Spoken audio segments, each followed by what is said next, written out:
Hello everybody and welcome back to another video on my channel. Today's video is going to be a video kind of just showing you a way that you can easily two-up queens when you have hundreds of them. Now recently I ended up catching quite a few Temnothorax queens. I probably have around about 150 200 queens, something along that lines. And yeah, so I decided to go ahead and show you guys off exactly how I personally tube large amounts of ants, and yeah, that's it. Also, you can see me right there in my reflection. That's a little odd, but yeah. Anyway, this is a little bit of a tutorial video, and I hope you enjoy. And yeah, enjoy the video. Subscribe, please. So anyways, here are all the Temnothorax queens. As you can see, most of them are Temnothorax curvispinosis. In fact, actually all of them are Temnothorax curvispinosis. This was a pretty large flight of them. They had pretty much taken over all of my blacklight, which you guys will see eventually in an actual blacklighting video.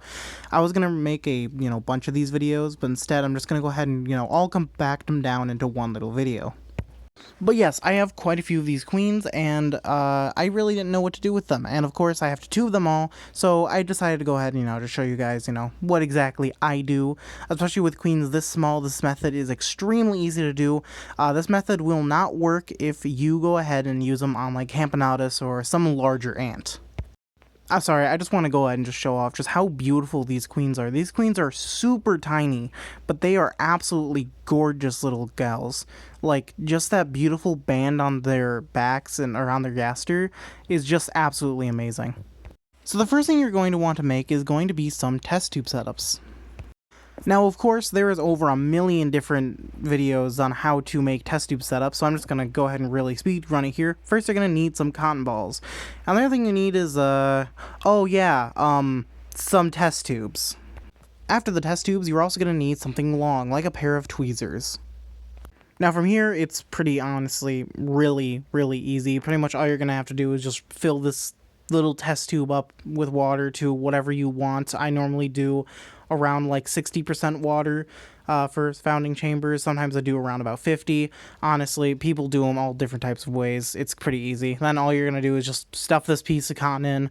Honestly, why am I showing you this? I mean, for new people, you guys can watch this, but there's a million different more better tutorials you can watch other than mine.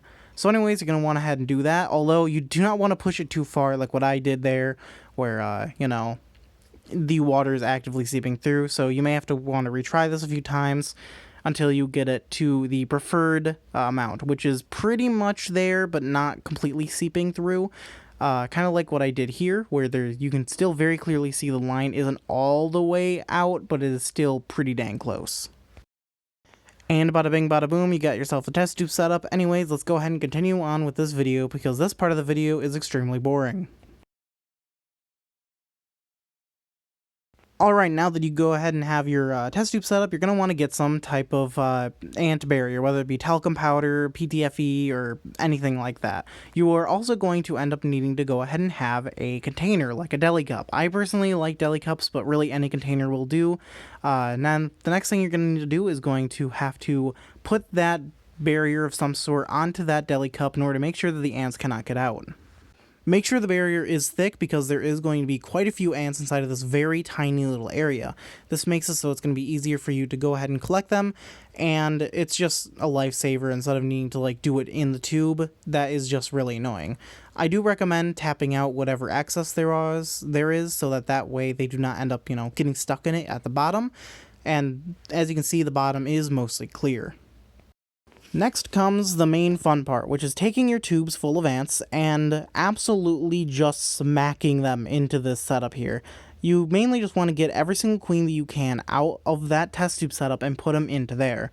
That makes your life a whole lot easier, and it makes it so that you don't have to just grab them out one by one. Now, of course, this method is mainly used for just collecting and putting many queens into test tube setups, and not just for single queen. Single queen, you can just smack that test tube and they'll fall into the test tube setup, but for this, especially with polygynous ants, this helps a ton. Of course, it always helps to smack them to the bottom of the test tube as well, and then flipping it over. That way that you can get all of them out in pretty fast of a time. Of course, this test tube was wet, so it kind of made the issue a little bit worse, but, you know, it still worked. Alright, so now you have a bunch of queens inside of a deli cup with talcum powder so they can't cross, which you can see is working very well. Now you may be wondering, Aunt, why did you do this? Well, I'll tell you, because this is going to make sucking them up using an aspirator easier. Yes, you are going to need an aspirator in order to do this method, because that is the main component on how to make this entire tubing thing easier. Now from here is going to be a little bit more of a difficult task, because you're going to need to take your test tube setup and you're going to have to put it onto the aspirator, kind of like this. This makes sure that, you know, you have like the little bit where you suck in to create the vacuum in a normal vial. A little bit of that is going to be on the test tube, while the little area where the ants go in is going to be where, you know, the ants go in. Now this is still going to create a vacuum enough where you can actually collect them, but I've noticed that it also creates an ability for the water in the test tube setup not to get sucked out. This method, as you can see, works wonders. It makes it very easy for you to collect these ants into the test tube setup with much more ease than what it would be to manually put them in by hand. Now, upon collecting up some queens, you're going to want to put your thumb over that hole in order to make sure that they don't get out, and then you're going to want to go ahead and smack them off if you really can, and you're going to want to grab a piece of cotton and you're going to want to stuff that hole immediately. Now from here, it's pretty much just a rinse and repeat step, and as you can see, it does pretty well. This is 5 times speed, but you can see how quickly I can get these queens tubed up without any issue instead of needing to hand put them in. Now the one drawback to this method is the fact that you can't really choose how many queens go into a test tube setup, which for some people is going to be an issue, but for people who like me who do not care, this is a absolute lifesaver. This is the method that I use for Temnothorax and Lacius, and honestly, I'm so happy that I thought about this, because this honestly saved something that normally took 12 plus hours to tube up into now taking barely any time at all. But anyways, yeah, this is gonna make things a whole lot easier if you can end up pulling this off. Honestly, it is a massive lifesaver. But yeah, anyways, after tubing up all these ants, and, you know, getting everything done, you can see that they are perfectly fine and safe. Like, literally not a hair of harm done on these ants, like, at all. And they are happy, and they will be in this test tube setup until, of course, they get workers. Of course, with some of these ants, I will make sure to, you know, track their progress with you guys and show off how they're going.